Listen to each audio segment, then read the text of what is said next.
President William Ruto, through the ministry, through the Department of Science and Technology, licensed several research institutes to kind of drive this space forward. What we now need to follow is financial backing.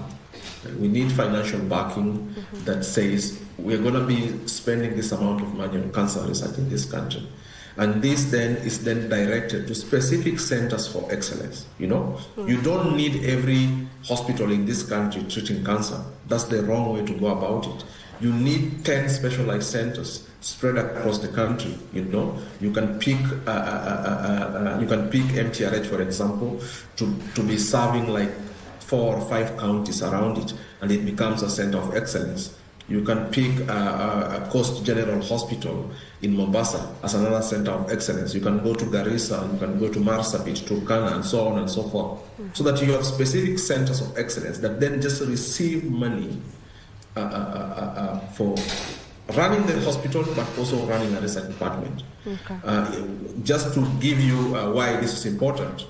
So as part of my training, I was at Yale Medical School. So Yale University in the US is one of these premier universities. And I was affiliated with the Yale Cancer Center. And the most interesting thing about this was that on one side is the hospital, and on the other side is the research wing.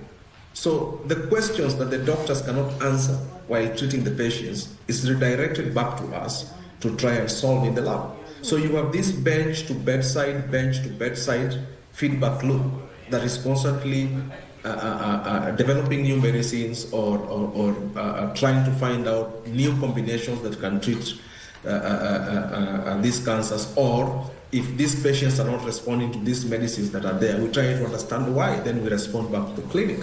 And that, I think, is not really yet very strong in Kenya. So you have hospitals that are purely treating, and even if you look at the sort of investment that is going into the premier cancer facilities, the public cancer facilities we have in the country, the focus is more on treatment. And while that is good because you need to help these patients now, but what about those patients that you can't help? What are we doing about it? Are we sending them to die? And then the irony is, or the saddest reality is, there are many more patients in the pipeline coming, and they are going to be facing the same problem. So are they going to be reaching the hospital and then they are told, I'm sorry, we can't help you?